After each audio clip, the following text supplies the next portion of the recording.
So if you've been telling yourself, I can't budget, I have no money, pause right there. Because budgeting when you have no money is when budgeting matters the most. You may be opening up your banking app and being like, what's the point of even trying?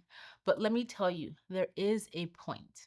Budgeting isn't just about tracking numbers, it's about gaining control, no matter how small your numbers may look right now. So let's talk about how to create a budget, how to budget accordingly when you have little or no money. Hey everyone, my name is Bola Sokunbi. I'm the founder and CEO of Clever Girl Finance. I'm also the author of the Clever Girl Finance book series and my wealth plan workbook. Welcome to Clever Girl Finance TV.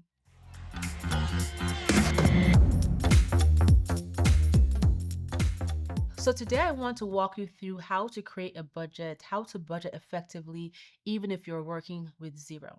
And the whole idea of budgeting when you have no money is so that you can create a plan. So you have a plan of action when your dollars do come in, no matter how small that amount may be. The key is you acting as the boss of your money and telling every single dollar, no matter how small that dollar is, what it needs to do for you. So number one, the first thing you need to do when it comes to budgeting with little to no money is to know exactly where you stand. Even if that number is zero, even if it is negative, it's important to understand where you are right now with your finances, with your income, so that you can start to take your power back as you create a plan for your finances. So list your sources of income. It could be maybe that you're out of a job right now. It could be that you only have income coming in from a part-time gig, from a side hustle, from odd jobs here and there. List all of that income down, write it down on a piece of paper, put it in a spreadsheet so you understand what the picture of your incoming dollars looks like. Even things like government assistance or help from your family and friends, put that down on that list. Next, you want to list out your recurring expenses. So things like rent, groceries, transportation, your debt payments, subscriptions, list all of that down. So now you have a list of your income and your recurring expenses. It's important that you don't skip this step because it is hard to look at. Awareness is the beginning of having a good budget and moving forward with your finances. So it might be hard to look at these numbers because you don't have an income or you don't have a lot of money coming in or your expenses are very high, but it's really important that you understand what this picture looks like so that you can create a plan to move forward. Like I said before, information is key. Awareness is important to create your plan to move forward. Now, number two, the next thing you want to do is break your expenses into three categories. So once you have your list of those expenses, it's a good idea for you to sort it out like this. Number one, you want to sort your expenses that are needs. So your housing, your food, transportation, medications, core utilities, those are the needs, your essentials, your must-haves. Then you want to sort your expenses into the next category, which would be your obligations. So these are things that you're obligated to pay, your minimum debt payments, your recurring bills, right? Sort them into that obligations category. And then next, you want to sort your expenses into a wants category. So this would be everything else, even your daily coffee or Netflix. So having that needs, obligations, and wants helps you get clear of what the priority of your expenses should be. When you have no money, the first thing you need to prioritize are your needs, non-negotiable: food, housing, transportation, medications, core utilities. That is your number one focus. Obligations will come second, and then your wants will come last. And it's okay if those wants get paused altogether for a period of time or just for right now. This pause isn't forever, it's just to get you through the season. Next, number three, you're going to eliminate what is not essential. So this is where the action happens. You're going to take a red pen, a colored pen, or use the delete button in your spreadsheet, and you're going to do the following. You're going to cancel unused subscriptions. You're going to downgrade your phone plan, your internet plan, and you're going to pause any automated spending tied to a non-essential that is draining your bank account. Sometimes taking a look might surprise you to see what's coming out of your account automatically. Those tiny amounts that you think make no difference because you have no money, they add up over time. So what I like to call this is a survival mode edit. You're editing your expenses to what you need to survive, because at this point you're operating with no money and you're trying to get to a place where you can budget effectively and manage what you do have the best that you can. Your goal here is to free up any money, even if it's just $10. Even if you think that it doesn't matter, it does matter. So your focus is to free up as much as you can. Those small amounts that you free up are going to be your momentum. They're going to help you build momentum to get to your next step. Number 4, make a bare bones budget. And that budget is exactly what it sounds like, bare bones. This budget is designed to cover core essentials, and that is your focus. So you're going to build your budget according to the following. You're going to add shelter, number 1, safe housing, food, real food, not takeout, transportation to get you to work, to get you where you need to go to survive, live your life, and then minimum payments on your debt if you can afford them to avoid any penalties. If you cannot afford the minimum payments on your debt, this is the time you pick up your phone to call your creditors and negotiate payment plans, deferred payments, and etc. You are creating this baseline budget to survive, and then you can start to rebuild from there. This is not about shame. This is about strategy. If you have to pause on certain bills because you cannot afford to pay them, don't just pause them because you can't pay them. Pick up your phone as a next step strategy. Pick up your phone and call your creditors, call the people that you owe the money to, and say, hey, listen, I'm going through the situation right now. I'm out of a job. I don't have any money. Can I defer my payment? Can I create a payment plan? Having that conversation can help you create that plan to help you get past what is happening and also minimize impact to your credit score as well. By the way, if you're finding this video helpful, please hit the subscribe button, subscribe to this channel, tell your best girlfriends about Clever Girl Finance, stop by our website, check out our articles. We have tons of articles, and we also have a brand new course platform and community that we'd love for you to participate in to get motivation and encouragement.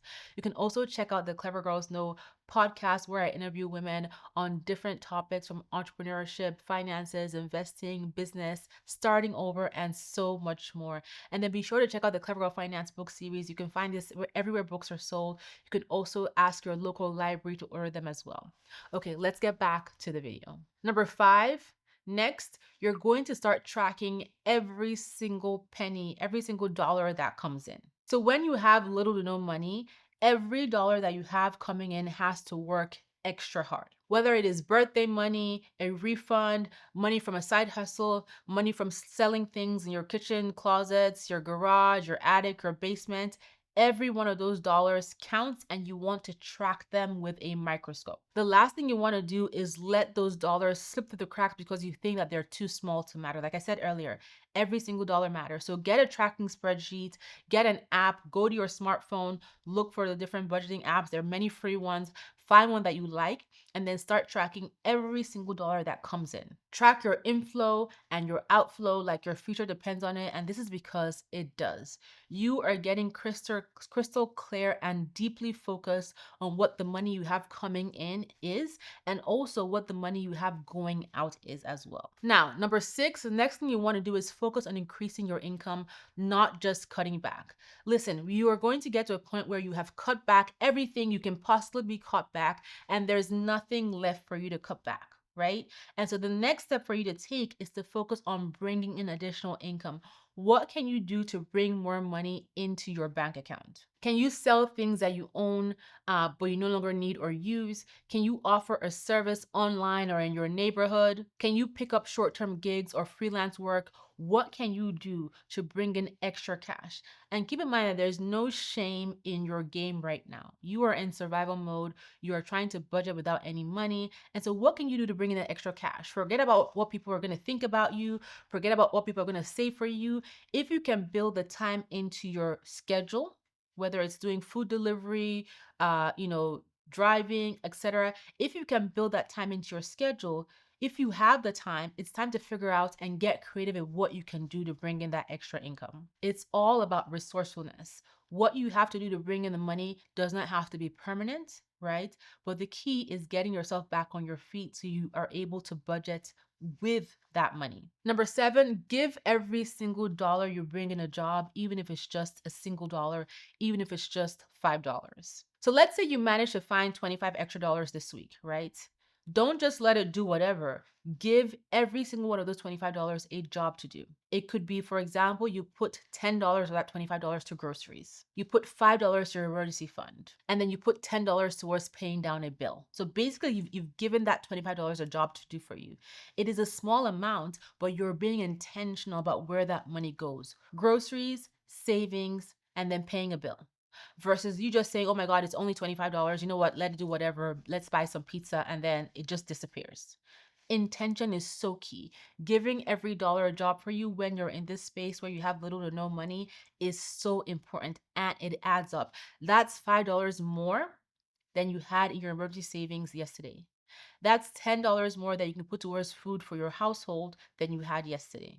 It does add up. And the whole idea of doing this is you will now start to build that habit of consistency when you get money coming, whether it's sporadic, whether it's recurring. Whenever you have that money coming, no matter how small it is, you will be consistent about giving every dollar a job to do. And this is where your budget starts to showcase itself. And then number eight, you want to track your wins and not just your worries.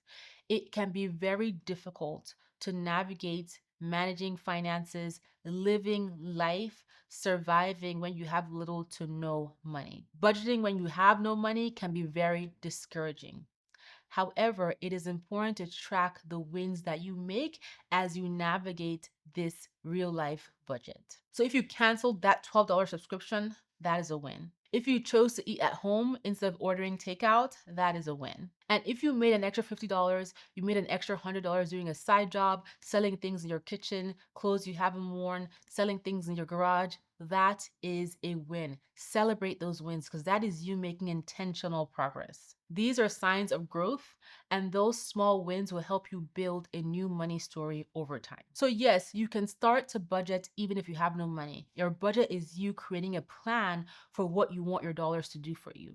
And as more money starts to come in, because you've now built that experience budgeting, you now have that experience planning for your money, you know exactly where to allocate your dollars as opposed to letting them slip through your fingers. You can create structure, intention, and focus even if the numbers don't look huge right now. The key is to stay consistent, even if all you're doing is tracking your numbers and making small moves right now. Again, I will keep repeating this. Those small moves, those small amounts, they matter, they add up, they make a difference. So if you have found this video useful, please subscribe to this channel, tell your best girlfriends about Clever Girl Finance, hit the like button below, and then share in the comments if you are budgeting with little to no money, what has helped you in this season, and that can help to inspire somebody else. Check out our free resources to help you in this season where you're trying to improve your finances. We have 30 plus free courses. We have over 40 plus completely free worksheets. We have the Clever Girls Know podcast. You can order the Clever Girl Finance book series from your local library. You can ask them to bring it in stock for you so you can read it for free. These are a ton of free resources that you can leverage in this season where you're trying to improve your finances. Thank you so much for watching, and I will talk to you next time.